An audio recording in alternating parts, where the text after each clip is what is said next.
We're gonna do a quick demo of the short foot exercise I was talking about in my last video. So basically I got the camera super low so you can get a better angle of the feet. So basically the idea is with hypermobility, it's like a generalized connective tissue laxity. So it's like if my foot is completely relaxed, you see it's almost like a flat foot. This is not contracting any of the muscles in my foot. It's like a very low arch. You can see almost the entire bottom of the foot is in contact with the ground. But then if I actively contract the muscles of my foot as hard as I can, you can see I develop an arch. So this is me trying to contract my foot, and now you see if I relax it, the arch completely goes away.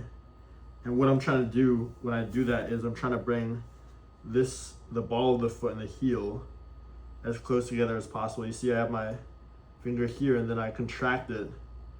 Now I'm not moving my finger, and it's actually the ball of my foot is coming closer to my heel. And that's like if you have like something like a straight line and then you turn it into a sort of arch, obviously the 2 points are going to come closer together. So I guess the sort of progression for the short foot, and the reason it's an isometric, so you can do an isometric. They're like very fast to recover them from, so you can do them like every day. And I've just been doing 4 sets of a 10-second maximal hold. And the way you progress these, so from doing a little bit of experimenting, is obviously the easiest way is where there's zero. If you think about the arch of a bridge, the arch of a bridge is so stuff presses down on it and it's strong. But if there's nothing pressing down, if there's no people walking over the bridge, the arch is under no load. So the easiest starting point for this exercise would be where you just have your foot with no load on it, and then you just try to build that connection, try to contract the arch as hard as possible,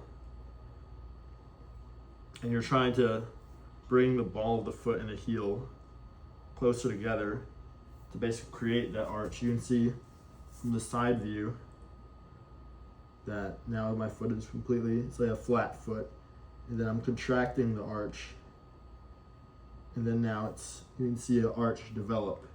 And I think with hypermobility, the thing is that essentially, like, medically, a flat foot, like deformity, is very rare, where it's like an actual bone deformity and you physically have no arch. So I think most people who are flat-footed just are either hypermobile, or they also have been wearing shoes their whole life and never learned how to turn the arch on. And there's like a lot of foot training out there, but I think the short foot, activating that arch, and the key is doing it like every day, multiple times a day. That's what the isometric is good for. And this also requires no equipment. So basically from there, so once you get to the point where you can, with no load on it, you can just contract it as hard as possible and hold for 10 seconds. Once you can do that for 4 sets of 10. And what's also interesting is a lot of like the fascia gurus on Instagram, and people, they'll look at different athletes' feet and be like, oh, look at this athlete's feet. You can see their like foot tendons popping out, and you would notice is that when my foot is relaxed, it is like there's no sort of definition there. But then when I'm doing the short foot exercise, you can see my foot tendons are starting to pop out.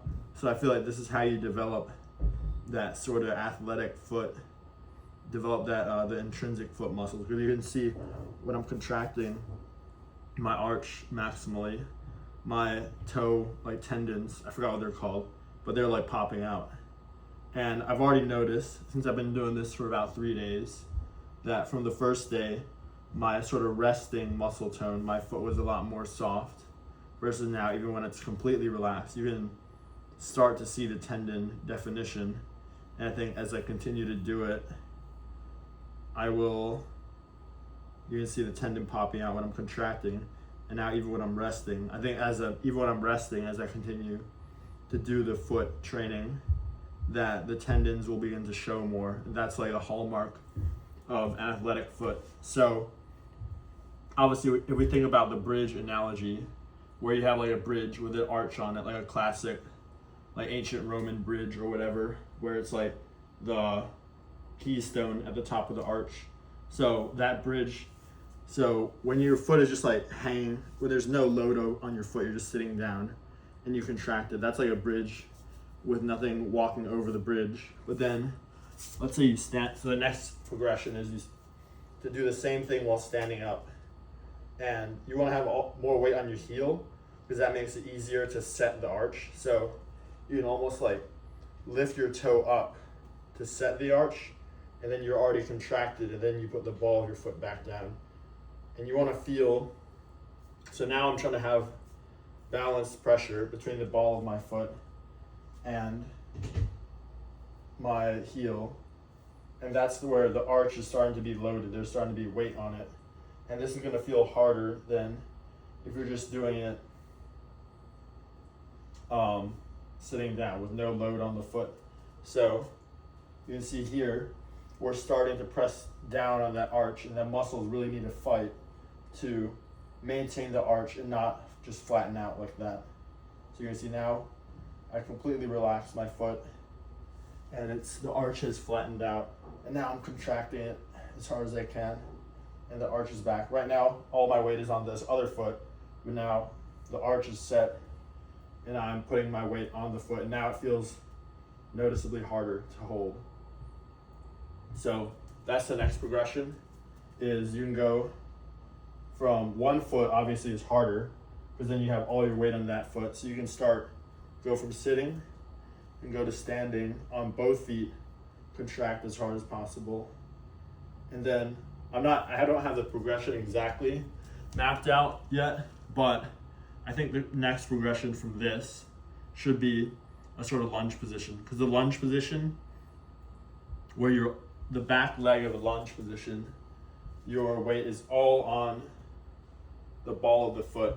And I think from experimenting, that's the hardest position to maintain the short foot. So like if I have my short foot, then I try to get in the lunge. This is like, I'm not even trying to go down into a lunge. This is like the top position of a lunge. And it's already like really hard to keep that arch, because you have basically what it's doing is like you have weight going into the ball of the foot, but then the rest of your leg wants to go backwards.